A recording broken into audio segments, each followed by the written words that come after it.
Okay, hello everyone. This is module 2, lecture number 5 in shear stresses in a RC beams.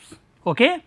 So, now we come on the topic derivation of the development length and numerical. In this lecture, we will discuss about the derivation of development length, means the formula which is find out the length, development length LD, that is denoted by LD. First of all, introduce to myself Indresh Kumar Singh, faculty of Civil Engineering Department, BVD NIIT Lucknow. Okay. Your subject name, design of concrete structures, KCE 601,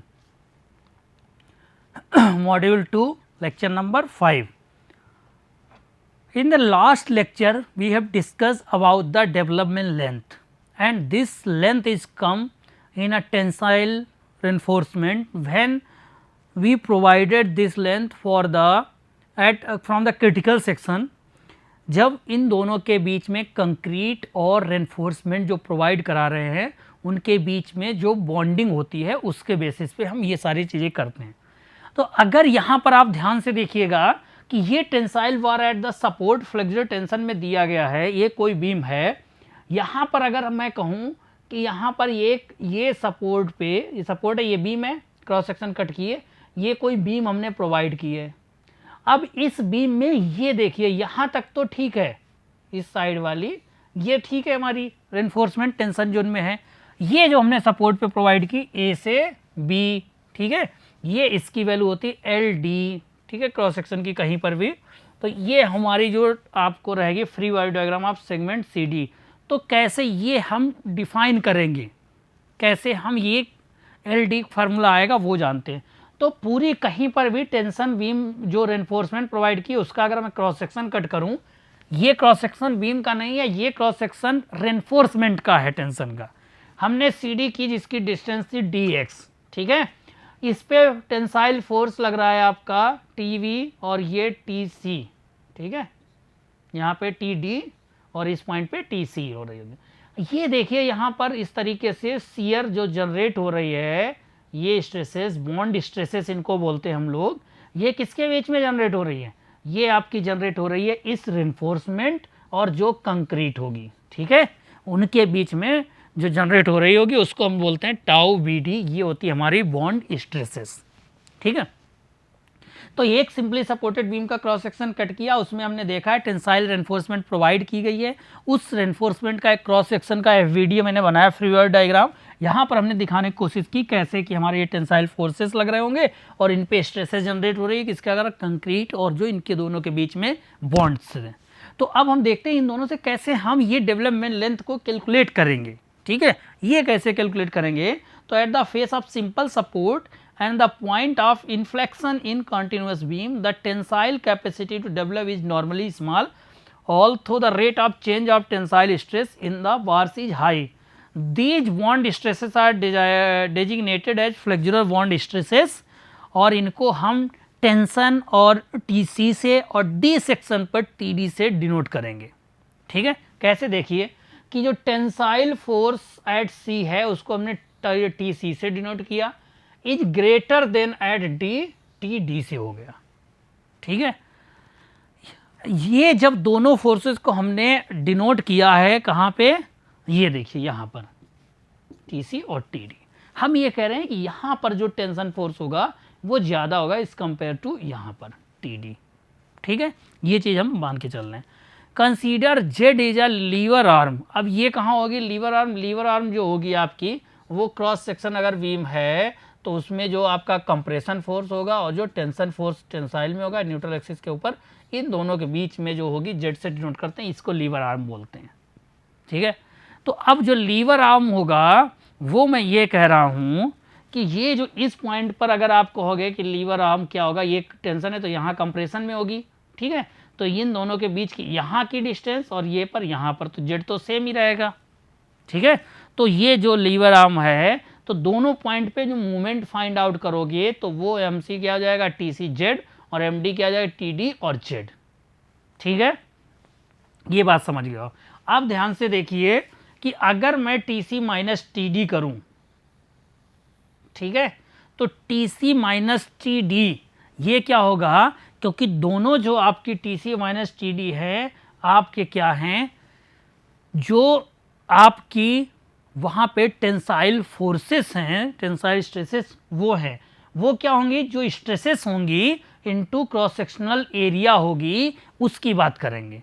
तो अब आप देखिए इस length में ये जितनी length है, तो अगर मैं T C minus T D करूँगा तो इसका जो ये क्रॉस सेक्शनल एरिया होगा ये क्या होगा, पाई बाई 4 फाई, ठीक है। और इसका अगर पेरीमीटर की बात कीजिए आप, ठीक है, तो यहाँ पर ये पेरीमीटर होगा आपका, सॉरी ये पाई बाई 4 फाई इसका नहीं होगा, ये होता है 2 पाई आर होता है, ठीक है, तो वो लिखना है आपको। तो अगर डायमीटर है तो पाई फाई हो गया, ठीक है। और ये टोटल यहाँ पे सीयर इतनी एरिया होगी, कितनी डिस्टेंस तक, डी एक्स तक, और टाउ वी डी क्या है, सीयर स्ट्रेस, ठीक है। तो टोटल अगर T C minus T D करेंगे कंपेयर टू, तो इसके बीच में जितने भी फोर्स लग रहे हैं वो आपने यहाँ पर लिखा है पाई फाई, उसका क्या हो गई, जो आपकी क्रॉस सेक्शनल एरिया जो थी ये आपकी टोटल सरकमफेरेंस जो इसका पेरीमीटर है, ठीक है, उन दोनों की है। और टाउ वी डी क्या है, सीयर स्ट्रेस है, मल्टीप्लाई करोगे फोर्स मिल जाएगा। तो टाउ सी माइनस टाउ वो T D minus T C minus T D equal to pi phi D X tau V D आ गया, ठीक है।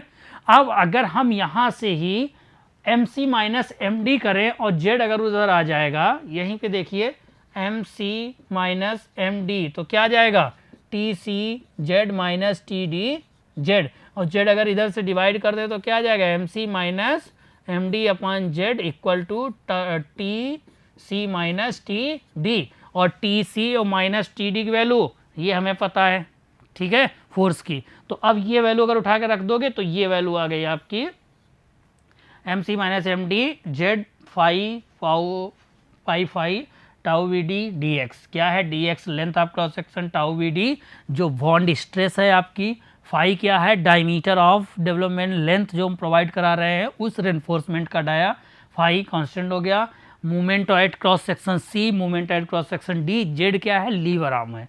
अब इसको अगर मैं सॉल्व करूं तो ये हमारा डी एम हो जाएगा और डी एक्स इधर से ले आए तो डी एम अपन डी एक्स, जेड आप इधर मल्टीप्लाई कर दीजिए तो pi phi Z tau V D ये हो गया, ठीक। अब यहाँ से अगर टाउ वी डी निकालना हो तो हमें पता है ये डी एम अपन डी एक्स, अगर मूवमेंट को हम डिफ्रेंशिएट करते हैं डिस्टेंस के लॉन्ग तो हमको क्या मिलता है, शियर फोर्स मिलता है। तो वो शियर फोर्स हो गया, वी से हमने डिनोट किया और फाई बाई जेड से अगर डिवाइड कर दोगे तो हमारा tau V D equal to कितना आ जाएगा, tau V D equal to D M upon D X क्या है, V divide by pi phi Z, ठीक है, ये हमारा आ गया टाउ फाई फाई डी। यहाँ से आप समझ गए। अब जो ये अब इक्वेशन आई है, give the flexural bond stress in the tension reinforcement at any section, मतलब ये वाली इक्वेशन जो आई है ये आपको क्या देगी कि जो भी रेनफोर्समेंट होगी उसमें जो फ्लेक्सुरल बॉन्ड स्ट्रेस होगी वो आपको दे देगी कहीं पर भी किसी भी सेक्शन पे, वो हम जान गए चीज़। अब इसके बाद में ये कह रहे हैं कि if there are the N bars of equal size, अगर यहाँ पर ऐसे एन वार्स होंगी जिनकी क्या होगी, इक्वल साइज होगी, तो हम क्या करेंगे, यहाँ पर जो पाई फाई है ये एक वार के लिए हो गया, और अगर एन होगा तो क्या करोगे, इसी पाई फाई में एन से मल्टीप्लाई कर दें, तो ये जितना भी होगा टोटल इसको मैं डिनोट कर सकता हूँ समेसन ऑफ ओ से। तो यहाँ पर हमने वही रख दिया है tau V D equal to V upon summation of O.